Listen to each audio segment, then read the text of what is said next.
Episode 3. The choir goes silent.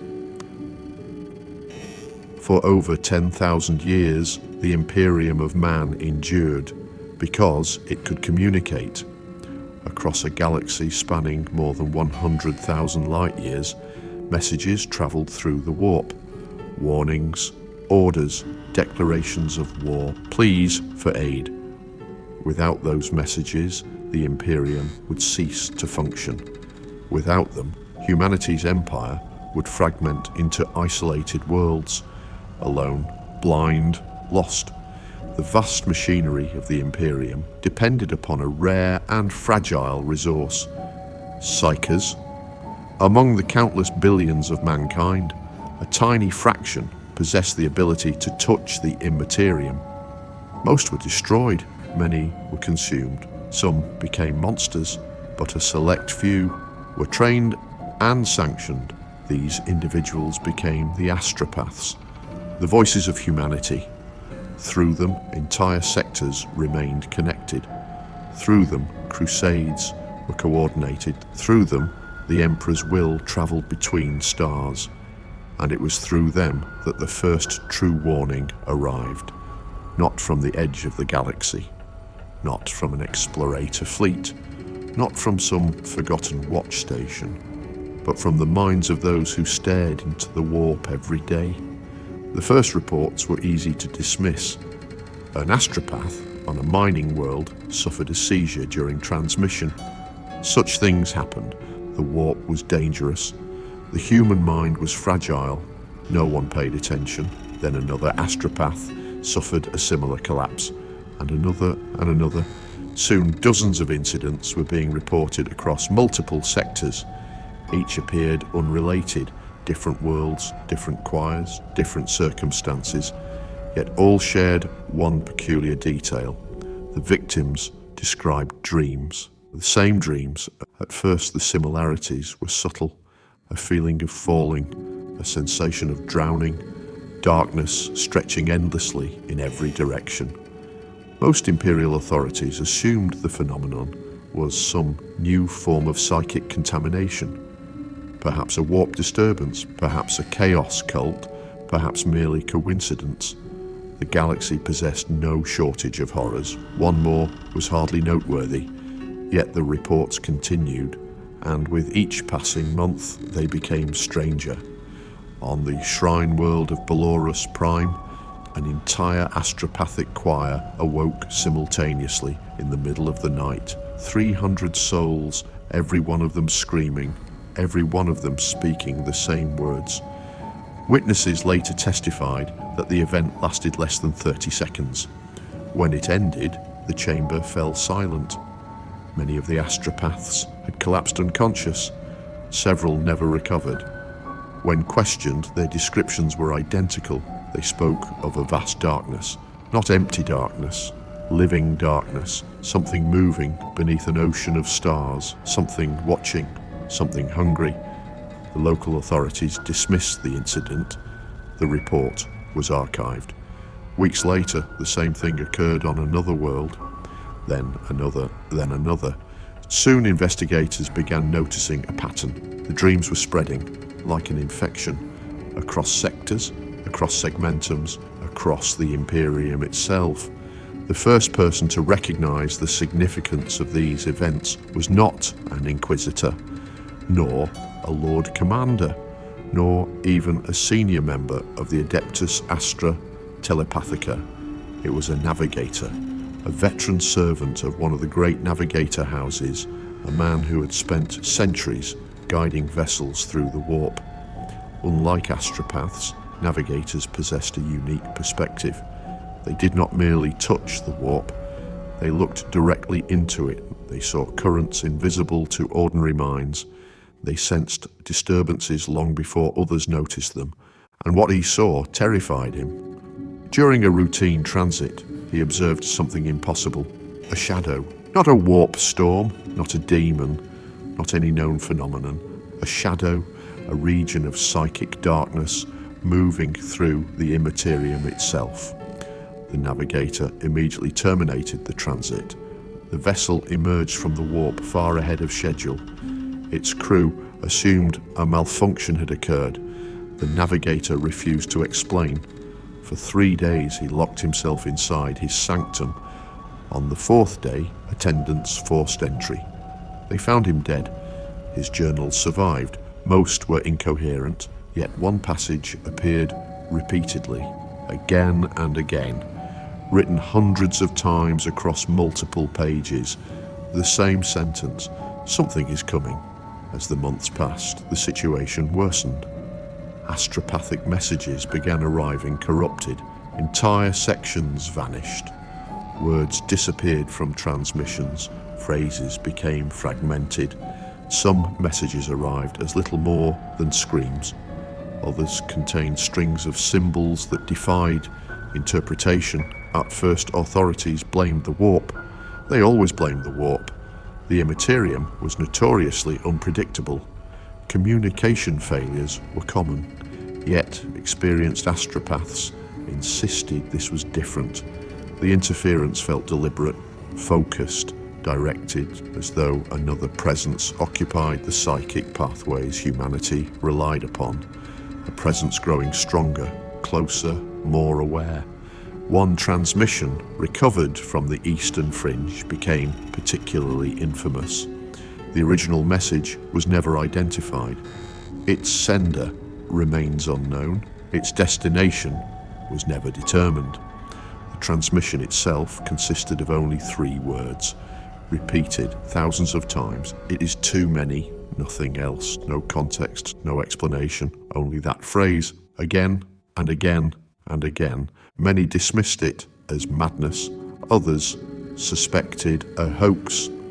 Years later, historians would recognize it for what it truly was, a warning, perhaps the most accurate warning humanity ever received, because no single mind could truly comprehend what approached. Not its size, not its scale, not its hunger, only the certainty that it was too much, too vast, too many.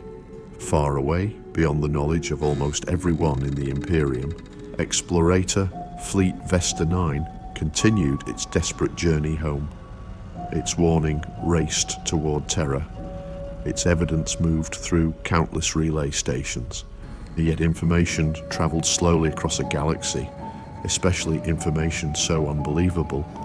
Many who received the reports simply refused to accept them.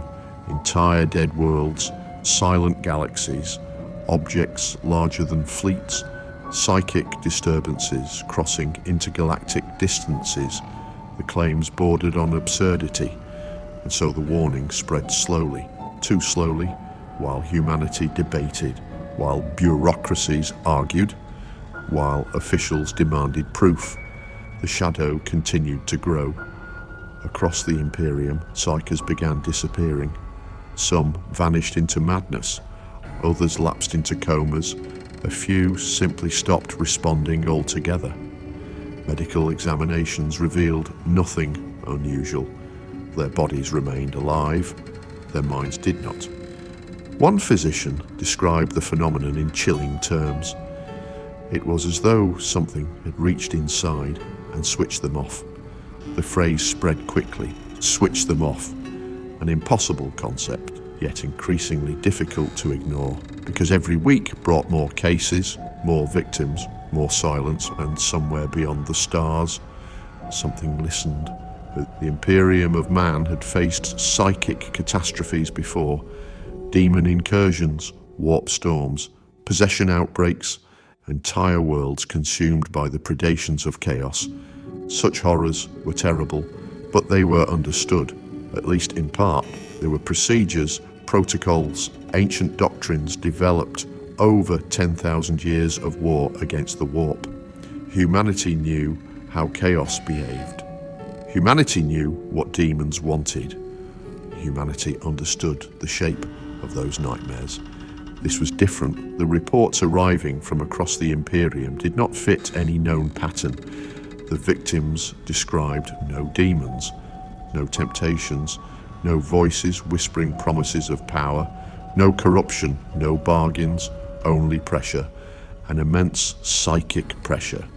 a sensation of being watched by something too large to comprehend, something that did not hate humanity, something that barely seemed aware of it.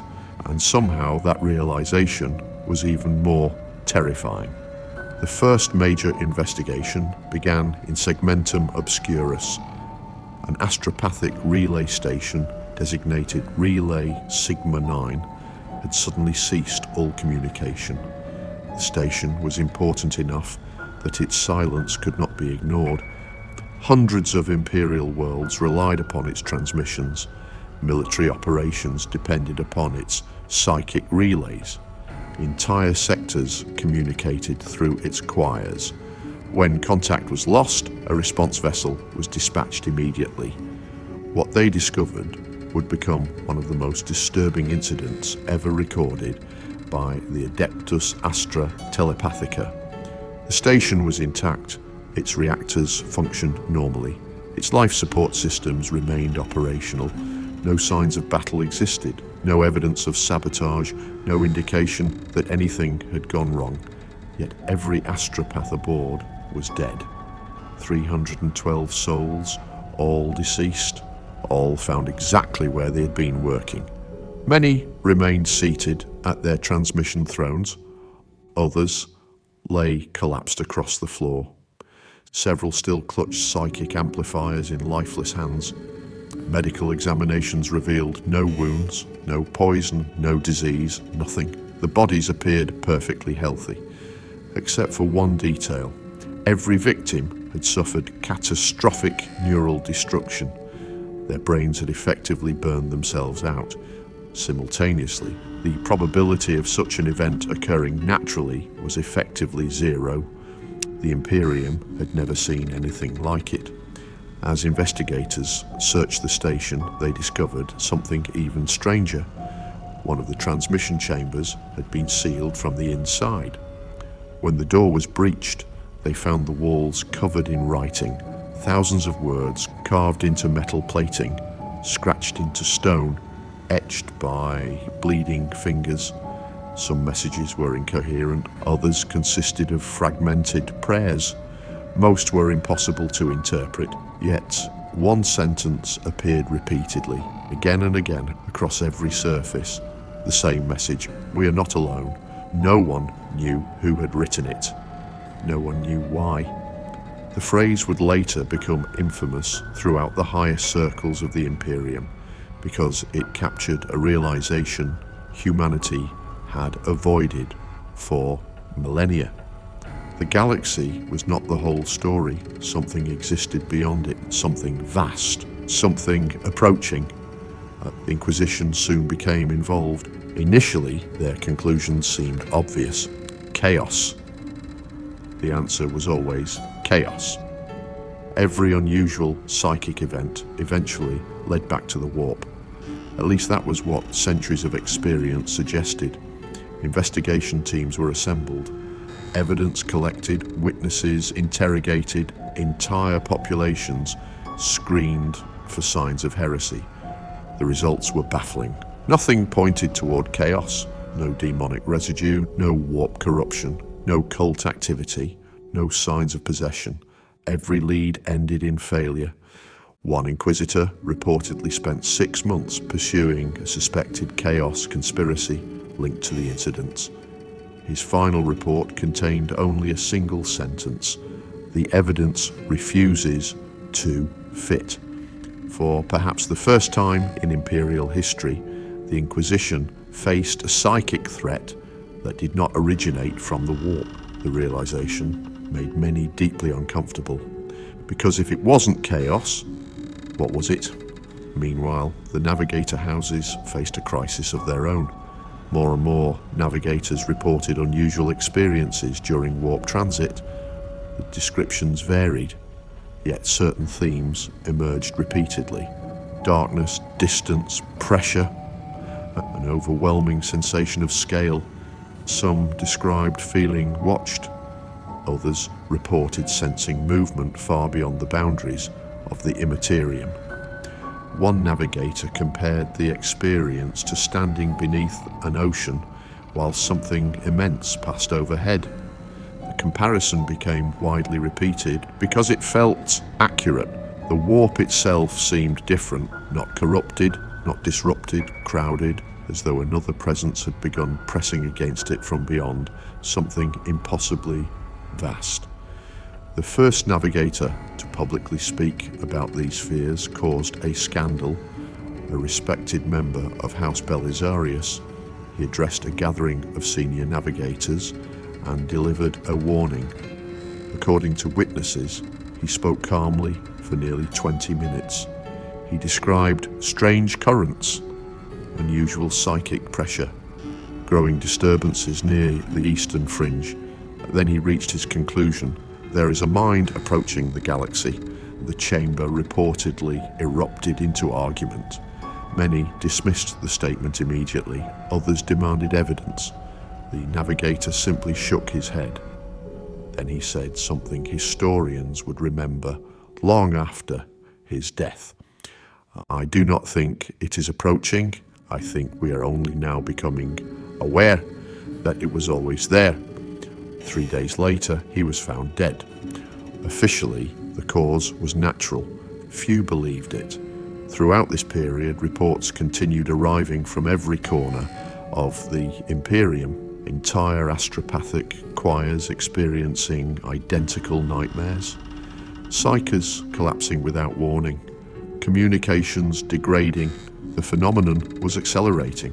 Whatever force lay behind it was growing stronger, closer, more noticeable. The warnings from Explorateur Fleet Vesta 9 finally reached higher authorities. Most reacted with skepticism. The claims remained difficult to accept. Yet as more evidence accumulated, outright dismissal became increasingly difficult. Somewhere beyond the galactic rim, something was moving, and wherever it moved, psychers suffered. The true turning point arrived on a shrine world called Sanctus Veritas. The world housed one of the largest astropathic communities in the sector. Thousands of trained psychers, hundreds of choirs, a vital communication hub linking dozens of systems.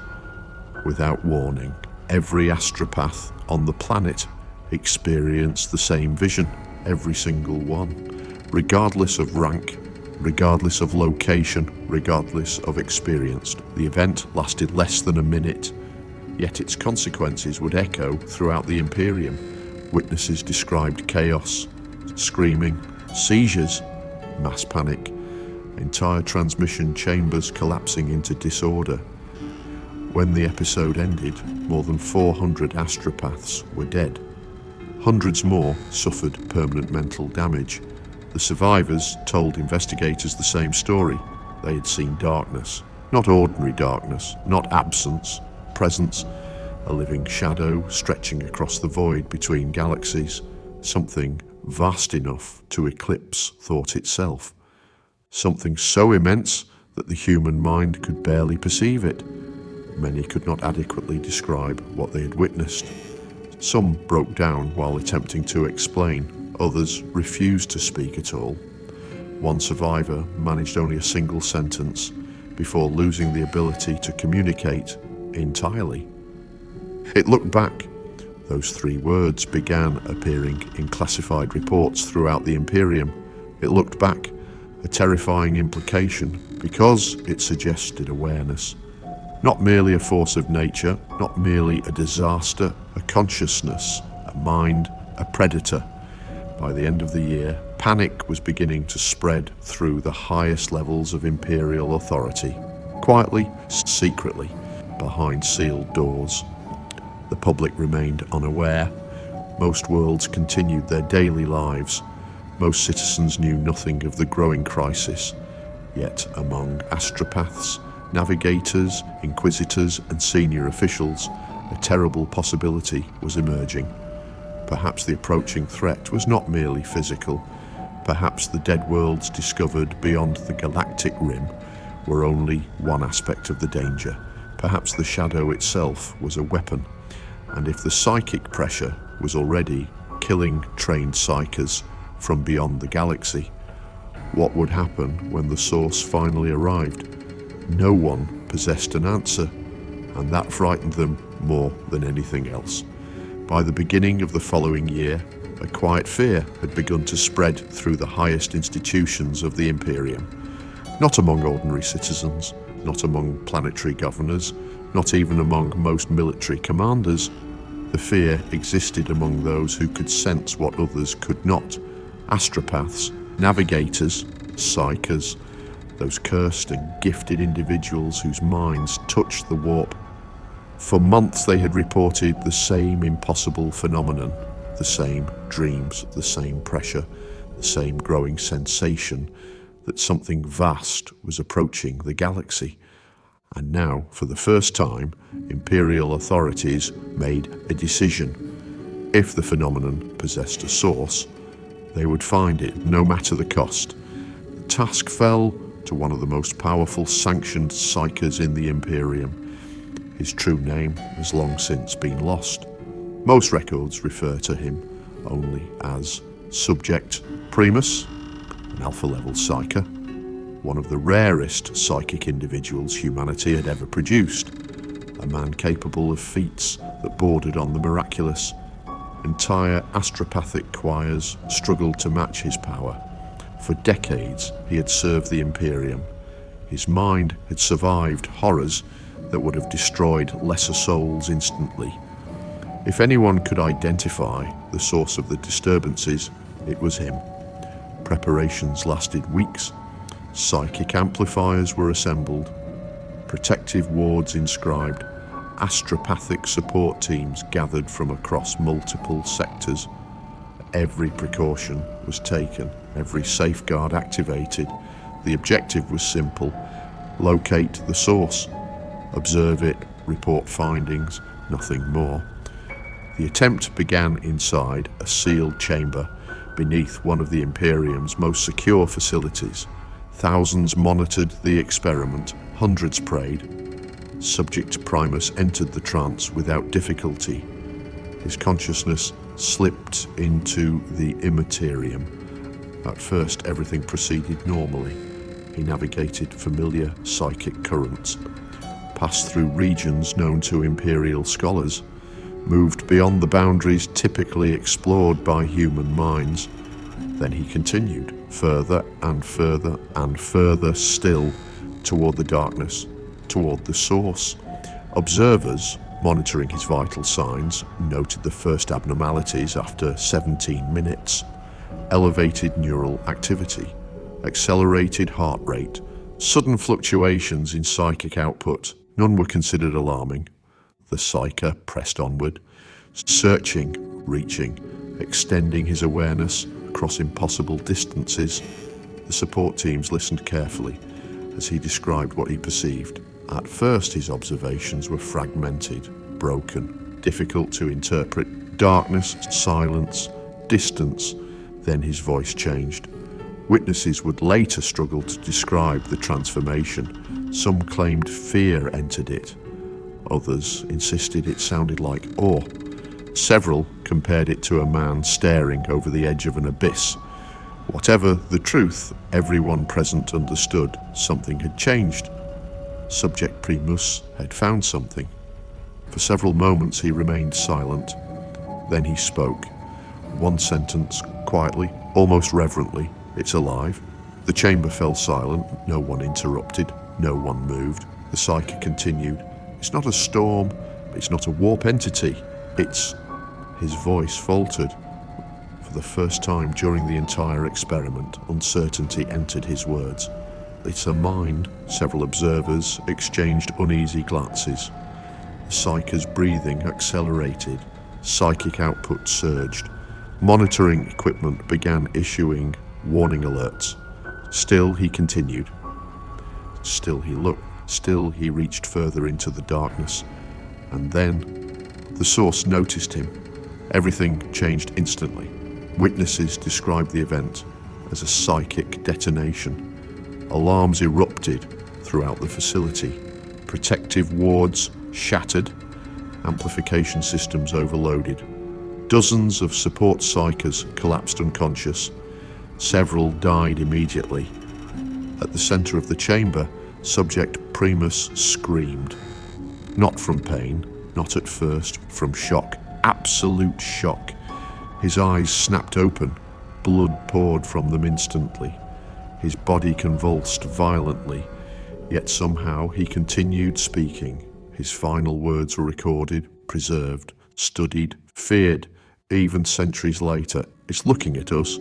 It's Emperor preserve us. It's so much bigger. The recording ends there. Moments later, every neuron within his brain burned out simultaneously. Subject Primus died instantly. The chamber remained silent for several minutes afterward. No one knew what to say. No one knew how to process what had happened. The Imperium had attempted to observe the source. Instead, the source had observed them. The findings triggered immediate debate among Imperial scholars. What exactly had the Psyker encountered? How could a consciousness generate psychic effects across intergalactic distances? How could a mind possess such overwhelming scale? Most importantly, how many minds were involved? The answers would remain elusive, yet one conclusion rapidly gained support. The phenomenon required a name, a designation, a classification, something by which future reports could identify it. After weeks of discussion, Imperial scholars settled upon a phrase that would become infamous throughout the galaxy. The shadow in the warp, not a storm, not a warp anomaly, not a demonic manifestation, a shadow, the psychic footprint of something unimaginably vast, a presence so powerful that its mere existence distorted psychic reality around it. The term spread quickly through classified channels. Soon, Inquisitors used it, Navigators used it, astropaths used it, and with every new report, the meaning became clearer. The shadow in the warp was not the enemy. It was merely evidence of the enemy, a shadow cast by something far larger, something still approaching. On Terra itself, concern was becoming impossible to hide. For months, reports had accumulated, entire choirs dead, psychic communications failing, navigators reporting impossible disturbances, warnings arriving from the galactic rim. Each incident alone could be dismissed. Together they formed a picture, and the picture was terrifying. Eventually, the High Lords authorized an unprecedented undertaking, the largest psychic observation attempt in Imperial history. Thousands of astropaths would combine their abilities, thousands of minds acting as one. The objective was simple: locate the source, confirm its nature, determine its position. The risks were considered acceptable. The Imperium needed answers, no matter the cost. The ritual began within the vast halls of the Adeptus Astra Telepathica. Thousands assembled, some elderly, some young, some having served the Imperium for centuries. Together, they formed one of the most powerful psychic gatherings ever created. Observers watched from protected galleries. Tech priests monitored equipment. Custodians guarded every entrance. The choir entered communion, thousands of minds merging into a single psychic voice. At first, the process proceeded smoothly. The collective consciousness expanded, reaching outward beyond Terra, beyond Segmentum Solar, beyond the galaxy itself, toward the darkness, toward the source. For several moments, everything appeared successful, and then the choir found it. Surviving records become difficult to interpret at this point. Most witnesses were themselves affected by what followed. Descriptions vary, yet certain details remain consistent. The choir touched the edge of the shadow, and beyond the shadow, they perceived something else, something impossible, not an individual consciousness, and not even a collection of minds, a sea, an ocean, a psychic presence so vast that human language possessed no words capable of describing it. The consciousness of trillions, perhaps quadrillions, bound together into something greater, something unified, something hungry, and for one terrible instant it became aware of them. The backlash was catastrophic. Hundreds died instantly, thousands collapsed. Psychic shockwaves rippled through the chamber. Observation equipment exploded. Protective wards failed. Entire sections of the complex lost power. Across Terra, astropaths screamed simultaneously. Some suffered seizures, others lapsed into comas. Many never recovered. Witnesses described hearing a sound, not a voice, not a word, a feeling, a sensation, like an ocean tide crashing against a fragile shore. The event lasted only seconds. The consequences would endure for decades. When the catastrophe finally ended, the largest astropathic choir on Terra had ceased functioning. Communication networks collapsed. Transmission schedules failed. Emergency protocols were enacted across Segmentum Solar. For the first time in living memory, the voice of the Imperium faltered. Not because of chaos, not because of rebellion, not because of war, because something beyond the galaxy had noticed humanity, and humanity had noticed it in return. In the weeks that followed, survivors attempted to explain what they had experienced. Most failed, many refused. Some simply could not find the words. One account survived. Brief, simple, terrifying. When asked what he had seen, a surviving astropath replied, "Hunger, nothing more." No elaborate description, no dramatic revelation, only that single word. Hunger, the purest expression of the intelligence approaching the galaxy. An appetite vast enough to consume worlds. Perhaps vast enough to consume civilizations, perhaps vast enough to consume galaxies themselves, far beyond the galactic rim, beyond human sight, beyond Imperial sensors, beyond all known frontiers. The Great Migration continued, endless organisms drifting through darkness, bioships larger than cities, creatures older than empires, an invasion measured not in armies, but in ecosystems. And somewhere within that endless swarm, the hive mind stirred, ancient, patient, unimaginably vast, aware now that its prey had finally noticed it. For 10,000 years, humanity had believed itself alone beneath the stars, not alone in the galaxy, alone in significance, alone in destiny. Now that illusion was dying, because something had answered the light of the pharaohs, something older than empires, something larger than civilizations, something hungry, and the choir had finally heard its voice. The darkness between galaxies, no stars, no sound, no narration. Slowly a shape emerges, a colossal Tyranid bioship, then another, then hundreds, then thousands. The camera continues pulling back further, until the bioships become impossible to count, a living ocean stretching across the void. And even then, only a tiny fraction of the swarm is visible, fade to black. The great devourer approaches. End of episode 3. The choir goes silent.